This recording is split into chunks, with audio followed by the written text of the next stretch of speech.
Randal Kolo Muani a décidé de faire grève pour essayer de forcer un transfert. Est-ce que cela te choque ou est-ce que, disons, que cela te dérange? Rien ne me choque. Rien ne me dérange non plus. Mais les intérêts des trois parties ne sont pas forcément les mêmes.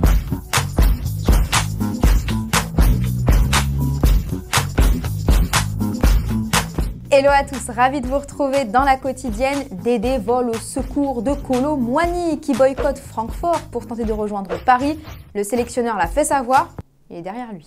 Je connais bien Kolo, c'est quelqu'un qui est très respectueux. Jusqu'à ce moment-là, il a continué à jouer avec son club, à être performant, à marquer des buts.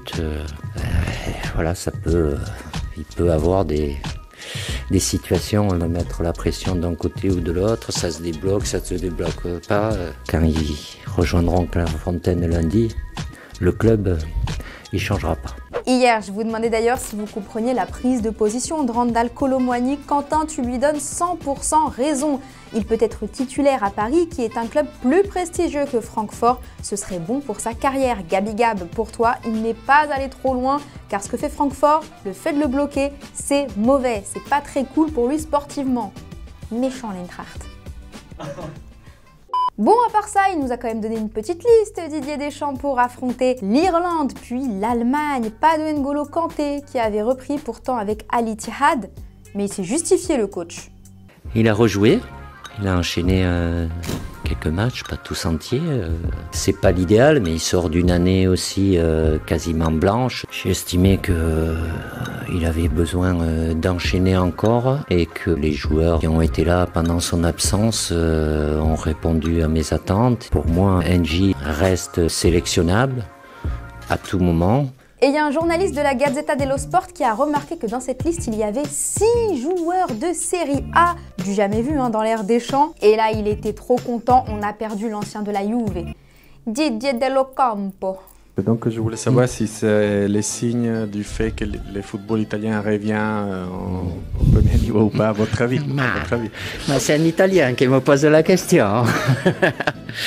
C'est un signe. J'ai des joueurs sélectionnables et que je sélectionne qui sont en Italie. Donc, est-ce que c'est un signe pour le football italien? Je regarde un peu plus de matchs parce qu'à un moment, je n'avais pas beaucoup non plus.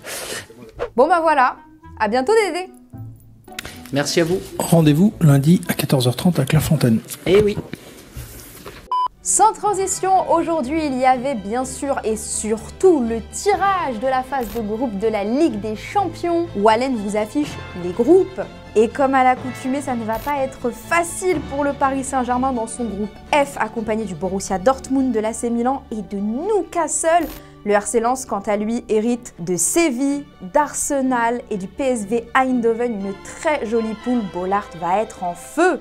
Alors je vous pose la question du jour, êtes-vous satisfait des poules du Paris Saint-Germain et du RC Lens? Dites-nous tout, qu'en pensez-vous? Et demain, on sélectionnera 2 commentaires.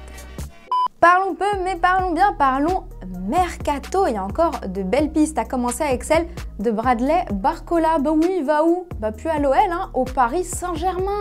Le Gaune a passé sa visite médicale ce midi pour s'engager avec les Parisiens. Fabrice Hawkins nous indique que le transfert avoisine les 45 millions d'euros hors bonus. Et à Monaco, RMC Sport nous a appris ce matin que Ruben Aguilar avait dit au revoir à ses coéquipiers absent lors de l'entraînement pour rejoindre le RC Lens pour 3,5 millions d'euros assortis de 500 000 euros en bonus pour les Monégasques qui ne comptaient plus sur lui. Il compte en revanche sur une recrue, Folarin Balogun. Et oui, le gunner qui a été prêté la saison dernière à Reims débarque en principauté jusqu'en 2028 pour la modique somme d'environ 30 millions d'euros. Et ça, c'est une bonne nouvelle à la Turbie, bonne nouvelle également du côté de Lorient qui finalise l'arrivée de Tiemoué Bakayoko. Le milieu de terrain est libre depuis le 1er juillet et la fin de son bail à Chelsea, contrat de 2 saisons qui attend l'ancien Milanais qui a réalisé une préparation individuelle cet été mais devra se remettre en jambes avec les Merlus, les Lorientais qui pistaient au départ Donny Van de Beek pour info. Il y a du niveau. Demain soir, c'est le retour de la Ligue 1 avec l'Olympique de Marseille qui affronte Nantes à la Beaujoire sans Matteo Guendouzi, vous le voyez, qui est désormais à la Lazio. Une arrivée sous les applaudissements et le gars a déjà sa chanson.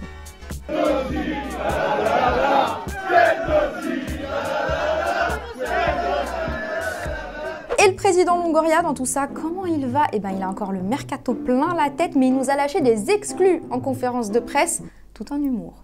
Je peux confirmer qu'il y a des conversations entre Lorient et l'OM pour faire cette opération entre Isaac Touré et Maman Meïté. Si on sort de cette opération, on peut considérer que le mercato de l'Olympique de Marseille, ça pourrait être la dernière opération. Je ne sais pas si demain je peux venir à travailler, si ça se passe quelque chose, s'il y a une épidémie, je ne sais pas. Dire qu'est-ce que ça va se passer demain, je n'ai pas la boule de cristal. Avant de se quitter, prenons la direction d'Auxerre qui a officialisé non pas une recrue, mais l'ouverture d'un compte TikTok. Félicitations quand même à eux. Et c'est un petit genou qui en a fait la promotion, la légende Giroud. La vidéo est pépite et le téléphone à l'envers aussi.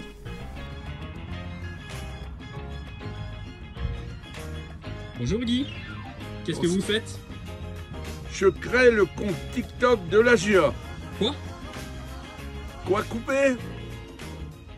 Et voilà, c'est déjà la fin de la quotidienne. On va se retrouver demain. Ce sera Julien qui sera là avec la dernière de Wallen. Ouais, on t'a pas oublié. Ça, c'est du mercato. Merci pour tout, Wallen. Et d'ici là, on se quitte en images et en musique. Ciao!